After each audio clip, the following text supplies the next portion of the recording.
So, Bismillahirrahmanirrahim. This is irrigation engineering MCQs series number 2.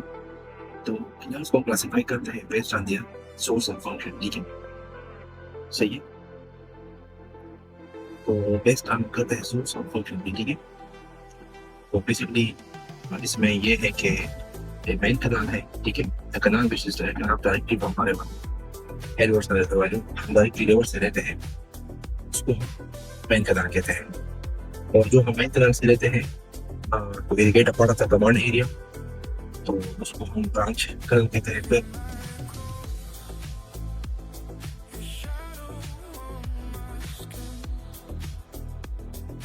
फिर distributed कनाल होता है जिसको हम ब्रांच कनाल से लेते हैं to supply water to minor canal water courses. फिर माइनर कनाल से हम डिस्ट्रीब्यूटेड कनाल से लेते हैं और यहाँ से फाइनली हम फील्ड तक पानी सप्लाई करते हैं. ठीक है, तो ये कनाल को क्लासिफाई करते हैं based on sources. This will construct to remove excess water from waterlogged areas. Waterlogged areas से remove excess पानी होगा जिसके हम ड्रेनेज canals कंस्ट्रक्ट करते हैं. ठीक है, to protect land from waterlogging and salinity. धमकियात को वाटरलॉगिंग से लैंड को बचाना, और ये ड्रेनेज का अच्छी है. ठीक है, एमसीक्यू वो पैच. ठीक है, तो रिजर्वायर की कैपेसिटी डिपेंड करती है इसी कैपेसिटी डिपेंड करती है कैचमेंट एरिया पे, स्टोरेज एरिया पे, एंड फ्लो कैरेक्टरिस्टिक्स पे. ठीक है, and the capacity of reservoir depends upon the catchment area which determines the inflow. ठीक है, कितना पानी आ रहा है. कैचमेंट एरिया वो एरिया होता है जितना कनाल में जितना एरिया कनाल का होता है ना, तो कैचमेंट एरिया वो तमाम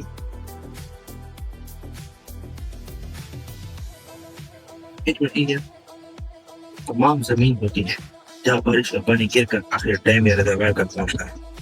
ठीक है, तो डैम की रिजर्वायर की कैपेसिटी डिपेंड करती है डैम की रिजर्वायर की कैपेसिटी. कैचमेंट एरिया के सिंपल अल्फाजों में पानी जमा करने वाली जमीन, यानी पहाड़ों वादियों के इलाकों पर गिरने वाला बारिश का पानी डैम तक आ जाए तो वो सारा इलाका कैचमेंट एरिया कहलाता है. स्टोरेज एरिया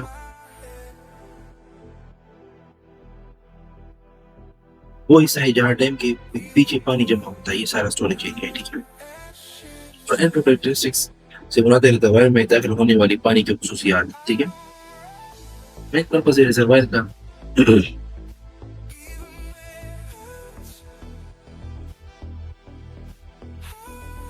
ये तो बड़ा आसान सा सवाल है कि reservoirs store water and sewer serve multiple important purposes for people, environment and economy. ठीक है, ये क्या करता है, इरिगेशन करता है,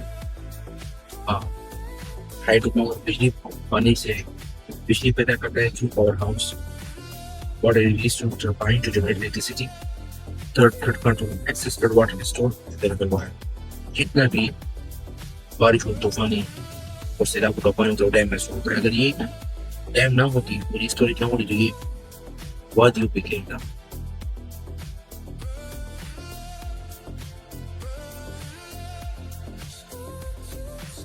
एक गाँव पे जाता, गाँव तबाह होता है.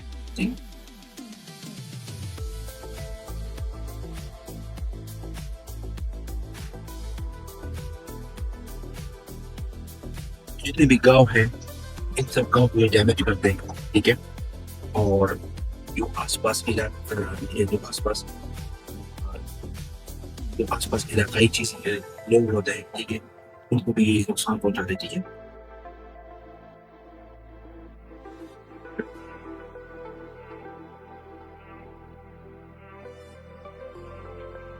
तो डैम जो है एक्सेस फ्लड वाटर को स्टोर करता है. अगर डैम हो तो ये गाँव पे जाते हैं, देहातों पे जाते हैं, घरों पे जाते हैं, सब पार करते हैं, सब तबाह करते हैं. ठीक है, तो ये एक्सेस फ्लड वाटर को स्टोर करता है environment release in control manner, फिर कंट्रोल मैनर पे रिलीज करता है जब जरूरत हो, reduce flood downstream.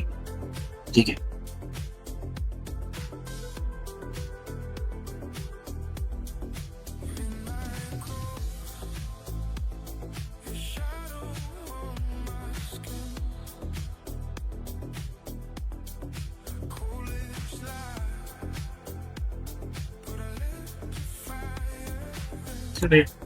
Dam flood को रोकता नहीं है बल्कि उसकी ताकत कम करता है।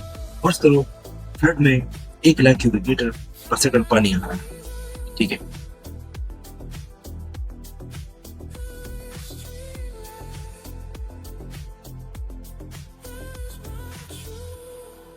अगर डैम ना हो सारा पानी एक साथ नीचे जाएगा तो दरिया ओवरफ्लो करेगा, गांव और शहर डूब सकते हैं, ठीक है।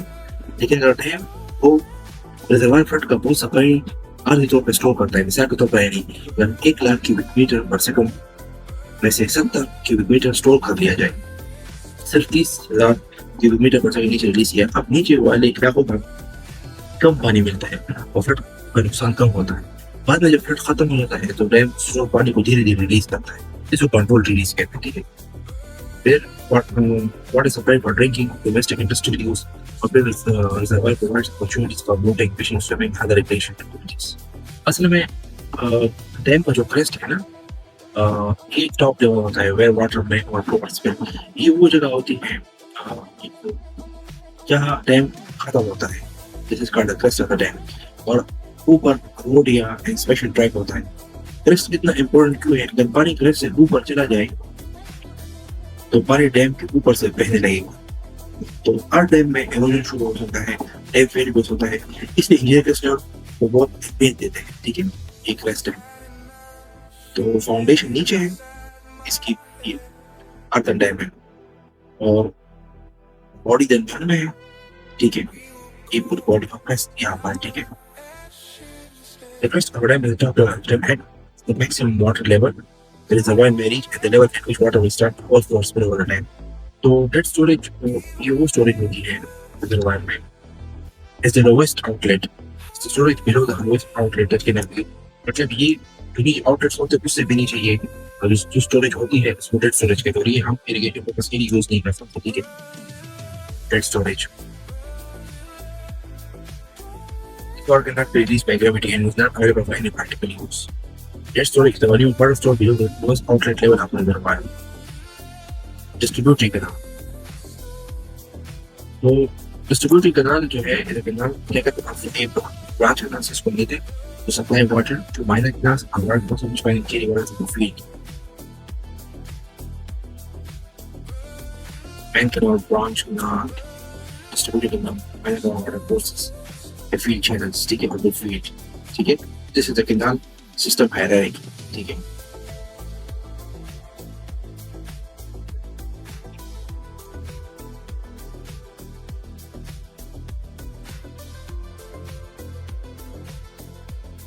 This is typical diagram.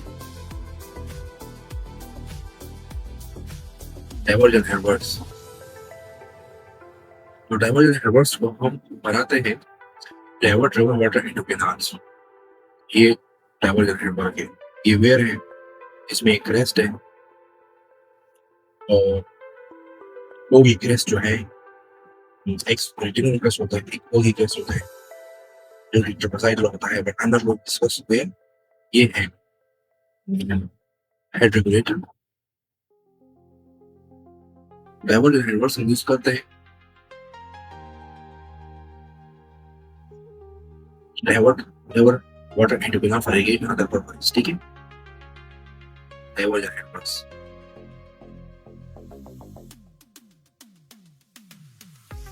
Divergent weir में भी आप divergent weir हम किसके लिए यूज करते हैं? ये किधर हेड रेगुलेटर जो है ये divergent reverse है और ये divergent weir है, तो में भी आप ये मैसनरी से बनते हैं, कंक्रीट से, अदर टाइप ऑफ अदर दूसरे टाइप्स कार्बन से भी बनते हैं, depending on river consistency, river की खूबियत पर डिपेंड करते हैं। डाइवर्जन वेयर में भी constructed as masonry weir, concrete weir, earthen stones, earthen weirs, earthen structure depending on factors such as river regime, silt load, available materials, economic concentration and required durability. इन चीजों पर depend करता है, ठीक है।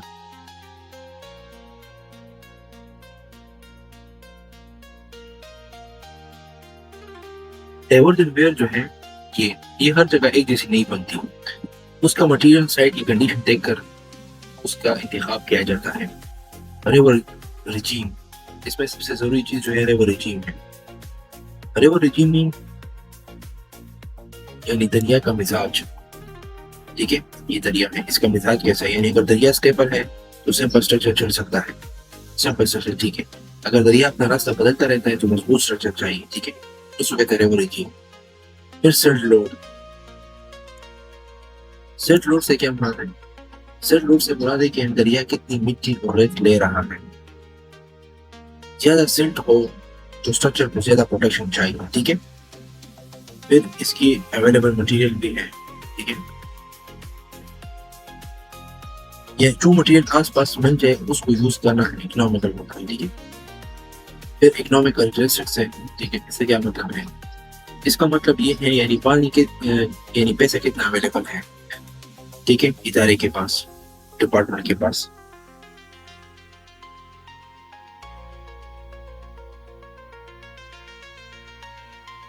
यानी कम budget हो तो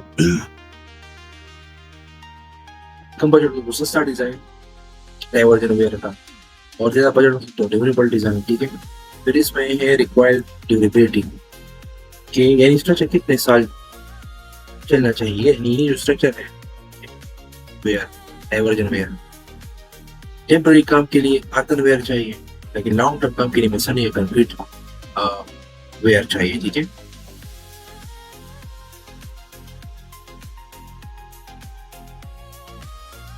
डाइवर्जन हेडवर्क्स जो है ना, डाइवर्जन हेडवर्क्स, अगर मैं डाइवर्जन वेयर की बात करें, हेडवर्क्स ये पूरा एक इंटायर सिस्टम होता है built across a river to divert water into canal। River से कैनाल तक पानी डाइवर्ट करने के लिए हम डाइवर्जन हेडवर्क्स यूज करते हैं। इसमें वेयर भी हो सकते हैं, इसमें बैराज हो सकते हैं। ठीक है, इसमें ये हेड रेगुलेटर्स होते हैं, इसमें अंडर स्लुइस होते हैं यानी स्लुइस गेट्स, इसमें डिवाइड वाल होता है, एक डिवाइडिंग वाल है। ठीक है, इसमें फिश लेटर भी होता है, इसमें सेट एक्सक्लूडर होता है। ठीक है, और canal head regulator is only one component of the diversion headworks. इसका फंक्शन ये है कि control water entering the canal. इसका मतलब क्या है?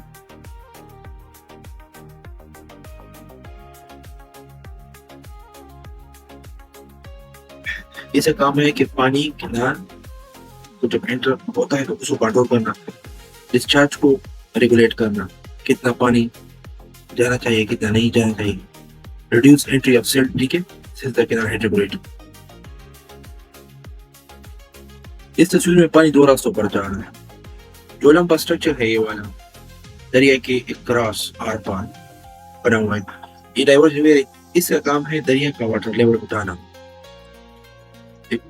ये बना है क्रॉस रिवर, और इस लेवल में फर्क है, upstream this is downstream.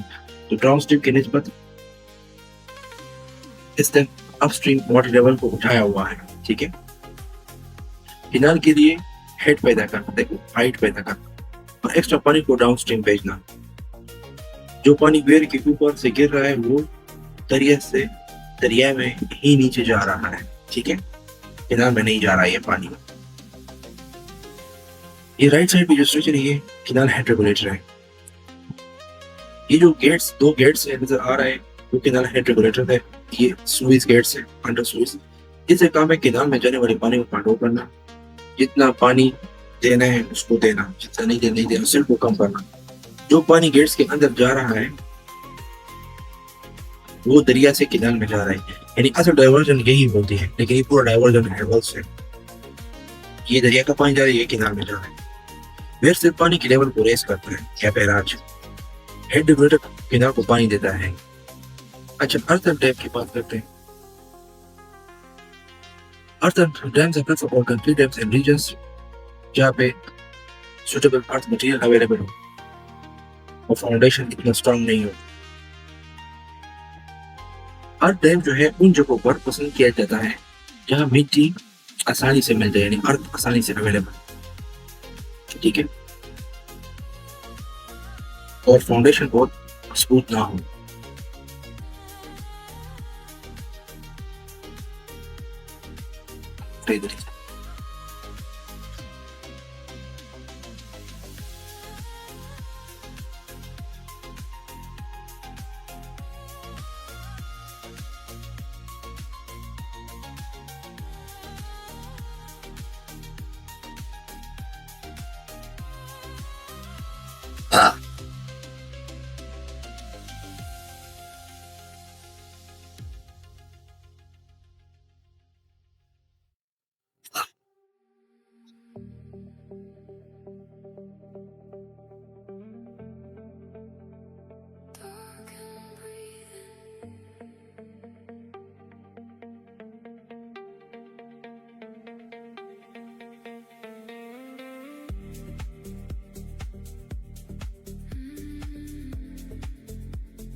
Our dams are preferred in regions. Our dam our dam को उन जगहों पे बनाते हैं, ठीक है। तो यहाँ पे earth material is readily available, आसानी से अवेलेबल है, and the foundation also, and as our dams are more flexible and can better accommodate settlement भी बर्दाश्त कर सकते हैं, flexible and irregular foundation conditions compared to concrete dams। और जो फाउंडेशन होते हैं irregular होते हैं, यानी our dam flexible होता है। जब जमीन थोड़ी सी बैठ जाए सेटलमेंट हो तो our dam उसको बर्दाश्त कर लेती है, लेकिन concrete dam बहुत rigid होता है। अगर फाउंडेशन थोड़ी सी भी अनइवन हो जाए या सेटल करे तो कंक्रीट में क्रैक आ सकते हैं और तबाही हो सकती है, ठीक है। फर्स्ट करो फाउंडेशन 5 सेंटीमीटर बैठ गई, कंक्रीट डैम क्रैक का खतरा होगा, क्रैक आ जाएगा, लीकेज और डैम पड़ सकता है। और हर डैम शेप थोड़ी एडजस्ट कर लें कि जो उसमें एम्बैंकमेंट स्ट्रक्चर होता है उसमें इम्परवियस क्ले कोर होता है, सेंटर में साइडों पे अर्थ होता है, वाटर स्टोन के लिए ट्रैप होती है, इसलिए वीक फाउंडेशन वाली जगहों पर हर डैम अक्सर बेहतर चॉइस होता है। तो ये हर डैम है, ये आर कंस्ट्रक्टेड यूजिंग कॉम्पैक्टेड अर्थ, ठीक है। ये कॉम्पैक्टेड अर्थ होता है, इम्परवियस कोर क्ले होता है और रॉक फिल होता है, ट्रैप, ठीक है। So our dams are embankment dams constructed by compacting natural material.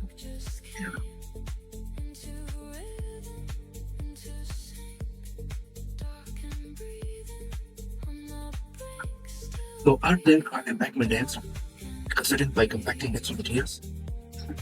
Natural materials को compact करते हैं, ठीक है। Natural materials को compact करते हैं, इस तरह अर्थ हो गया।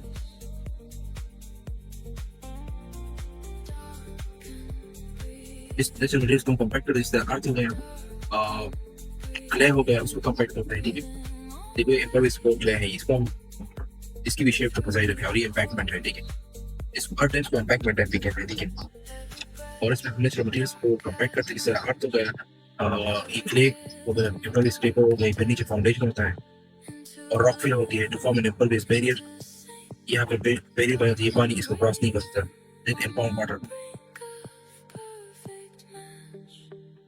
अब देखो तरबेला भी आर्ट डैम है और मीना भी आर्ट डैम है, ठीक है। और रॉकफिल डैम भी है, दोनों कॉम्बिनेशन है, ठीक है। तो flood storage of river Y is provided. Flood storage क्या करता है कि एब्जॉर्ब पीक एंड फ्लो, आने वाले से लाकर पानी को रिड्यूस डाउनस्ट्रीम फ्लडिंग, और फिर आराम तरीके से क्या करता है, फिर इसको नीचे स्पिल बेस के थ्रू रिलीज करता है, ठीक है।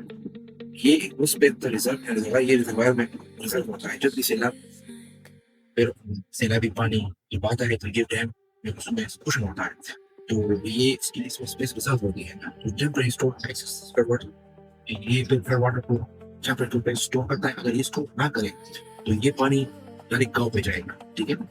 सैलाब का काफी हिस्सा डैम में स्टोर होता है। ड्यूरिंग हेवी रेन्स, बहुत तेजी बारिशें होती हैं, ये सैलाबी आते हैं, सैलाब आते हैं, release it later and control by there release downstream flooding. First Freeport and dam is referred to। ये वर्टिकल डिस्टेंस होता है between maximum water level and dam crest। ये डैम का crest है, जो ये डैम crest वो पॉइंट होती है, dam crest is a point in our dam or embankment dam or rockfill dam where the dam ends। और इंजीनियर्स इस पॉइंट को बड़ा एहतियात से डिजाइन करते हैं, इसका लेवल लेते हैं।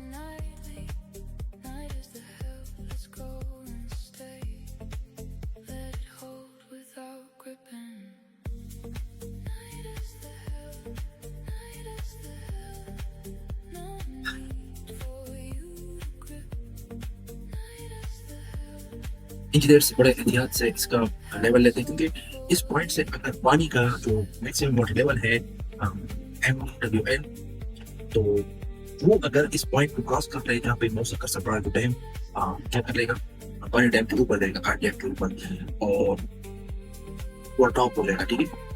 तो फिर क्या कहते हैं, फेलेवर ऑफ डैम, ठीक है। तो क्वार्टरनिंग हो जाएगी, ठीक है। और स्लिपिंग वाटर में क्वार्टरनिंग हो जाएगी, ठीक है। तो what is the distance between maximum water and dam crest to prevent poor topping, ठीक है। पुअर टॉपिंग का मतलब क्या है What is meant by water pumping? Basically तो मैं हर एक चीज आपको समझा रहा हूँ. Water pumping का मतलब है, water pumping means कि पानी इस क्रस्ट पे और इंस्पेक्शन बोर्ड पे ना चले. वाटर pumping का मतलब है पानी टैंक के सबसे ऊपर वाले हिस्से क्रस्ट से ऊपर चला जाए और उसके ऊपर से बहना शुरू कर दे. तो डैम किस कहते हैं? Now this is very, ये डैम है. तो dam is a structure built across a river or stream. ठीक है, ये एक स्ट्रक्चर होता है which stores water in reservoir used for irrigation, produces hydroelectric power through turbines and generators, and then supply to grid station, and then further transmission of electricity to the cities, urban cities, metropolitan cities. It controls floodwater, or is also used for the municipal purposes. It control and regulate water flow through. As तो dam भर जाए तो फिर पानी release करते हैं, इसको कहते हैं control regulate water flow and produce electricity hydroelectric power and power house. This is structure built. This is which dam? ये कंक्रीट ग्रेविटी डैम है, क्योंकि डैम जो है ये कंक्रीट से बना है और ये जो है